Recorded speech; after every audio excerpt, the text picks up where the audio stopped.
इतिहास में ना कुछ कहानियां ऐसी होती हैं जो सिर्फ कहानियां नहीं रहती, बल्कि पूरी दुनिया का नजरिया बदल देती हैं।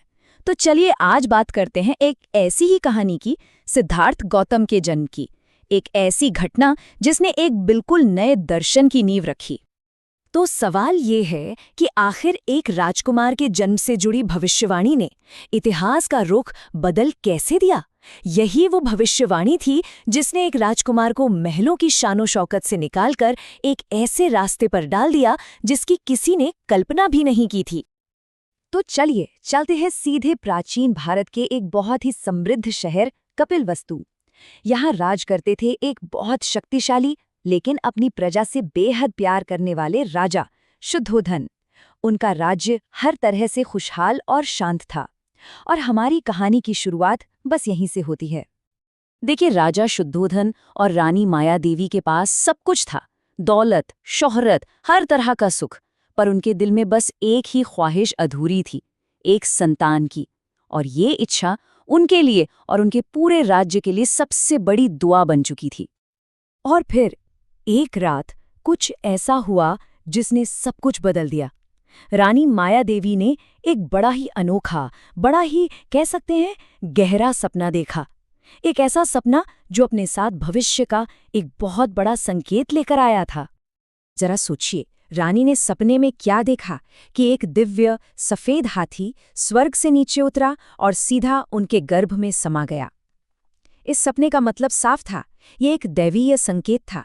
इसे एक बहुत ही शुभ शगुन माना गया और जल्द ही पूरे राज्य में ये खुशखबरी फैल गई कि रानी मां बनने वाली हैं। अब जब बच्चे के जन्म का समय पास आया तो उस समय की परंपरा के हिसाब से रानी अपने मायके के लिए निकल पड़ी। यात्रा थोड़ी लंबी थी तो उन्होंने रास्ते में आराम करने का फैसला किया। और बस यहीं इसी जगह पर वो हुआ जिसकी किसी ने कल्पना भी नहीं की थी। वो जगह थी लुम्बिनी वन।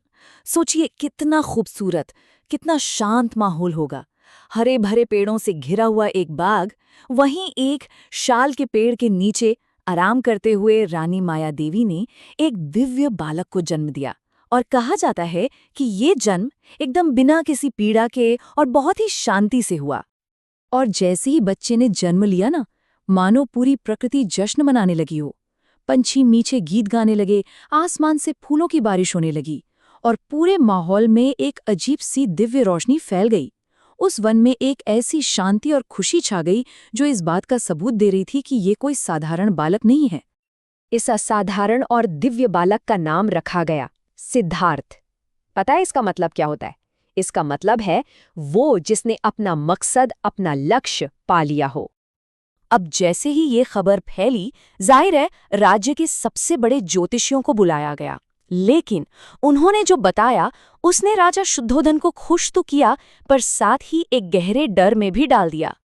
ज्योतिषियों ने कहा कि सिद्धार्थ के सामने दो रास्ते हैं।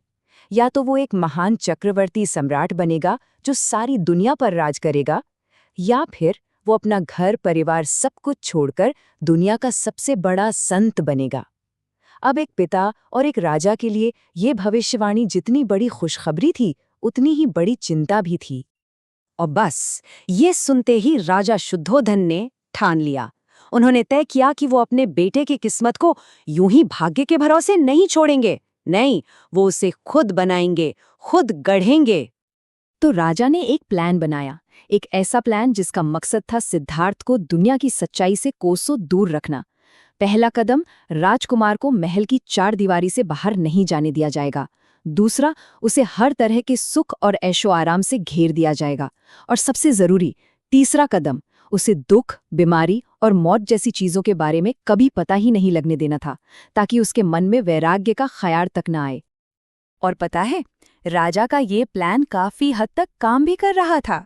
राजकुमार सिद्धार्थ का बचपन वाकई एक सोने के पिंजरे जैसा था, जहां सिर्फ खुशियां और ऐशो आराम थे।